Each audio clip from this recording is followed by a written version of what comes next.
صباح الفل عليكم، صباح الهنا. النهارده هنعمل طبق لوبيا كده عسل. لوبيا نقيتها حلوه قوي، بيبقى فيها كده لوبيا حمرا نقيتها بالواحده، ومن طوبه من عفشه من اي حاجه. وبعد كده غسلتها، وبعد كده حطها السلق معاها ريحه كمون عشان اللوبيا بتعمل غازات، وحبه سكر. معانا لحمه كده ملبسه كده حلوه هنعملها عليها عسل. صباحكم هنا. حته لحمه جايباها من السن عسل اهي، جايباها من السن عشان تبقى ناعمه. حطيتها كده تشوح كده الاول تاخد صدمه، نزلت عليها بطماطمايه بصلايه جوز الطيب ورق لوري واحده حبهان، تاخد تدي بقى شكل ودي مع بعض نفسها بقى كده. مخرطه لها بصلايه، بحب اشوحها كده الاول، وبعدين لما انزل عليها بميه مغليه.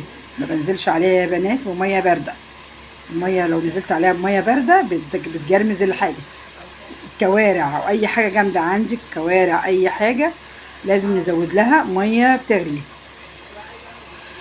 كلام ليكوا يا بنات اللي لسه داخلين المطبخ جداد.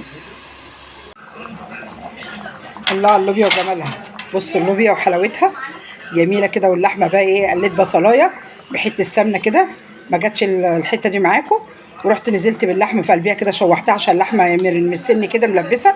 نزلت عليها في البصل كده وعملتها، ورحت رحت نزلت عليها بالصلصه بقى وريحه سكر عشان ما تعملش حموضه، وسبع بهارات وملح وفلفل ومرق الدجاج. حبه رز بشعريه بقى عسل، حته السمنه كده حلوه على حبه زيت، من الزيت نضيف يعني من الحلو الكريستال، او اي زيت عندكم براحتكم. وحمرت الشعريه وحطيت الرز وحطيت بحط عليها مكعب دجاج، وبحط عليها ملح وفلفل. طبق ملوخيه عسل بقى. دي ملوخيه انا مخرطاها، حاطه لها ثوم وكزبره.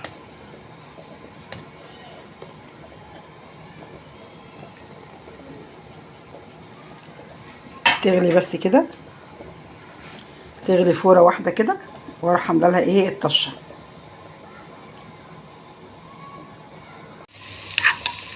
الله على الطشه وجمالها. حته فلفل خضره كده دقيتها مع الكزبره والثوم، حته السمنه بلدي كده عسل عسل عسل عسل.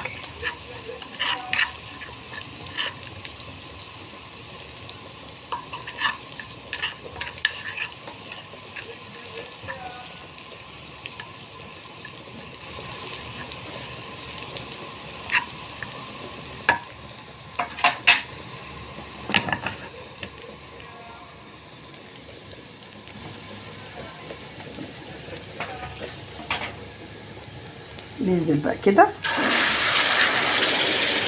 الله.